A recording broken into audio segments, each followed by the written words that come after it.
Manon Lescaut de l'abbé Prévost, extrait 3. Il était déjà nuit. Nous nous assîmes au milieu d'une vaste plaine, sans avoir pu trouver un arbre pour nous mettre à couvert. Son premier soin fut de changer le linge de ma blessure, qu'elle avait pansé elle-même avant notre départ. Je m'opposais en vain à ses volontés. J'aurais achevé de l'accabler mortellement si je lui eusse refusé la satisfaction de me croire à mon aise et sans danger, avant que de penser à sa propre conservation. Je me soumis durant quelques moments à ses désirs. Je reçus ses soins en silence et avec honte.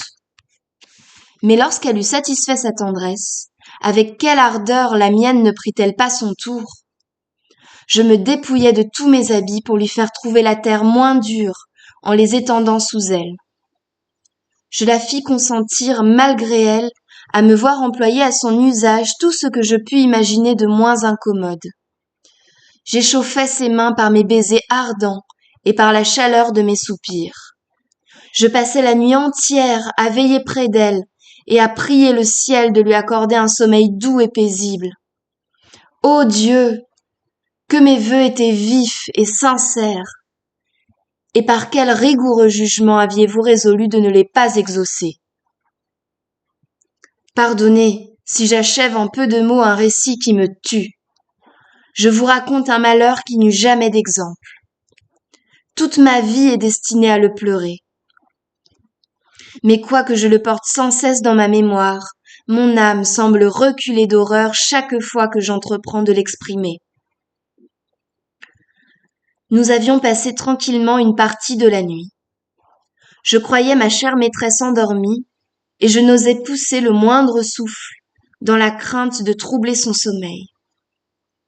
Je m'aperçus dès le point du jour en touchant ses mains qu'elle les avait froides et tremblantes. Je les approchai de mon sein pour les échauffer. Elle sentit ce mouvement, et faisant un effort pour saisir les miennes, elle me dit d'une voix faible qu'elle se croyait à sa dernière heure. Je ne pris d'abord ce discours que pour un langage ordinaire dans l'infortune, et je n'y répondis que par les tendres consolations de l'amour. Mais ses soupirs fréquents, son silence à mes interrogations, le serrement de ses mains dans lesquelles elle continuait de tenir les miennes, me firent connaître que la fin de ses malheurs approchait. N'exigez point de moi que je vous décrive mes sentiments, ni que je vous rapporte ses dernières expressions.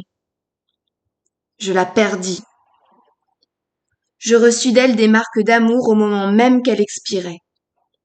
C'est tout ce que j'ai la force de vous apprendre, de ce fatal et déplorable événement.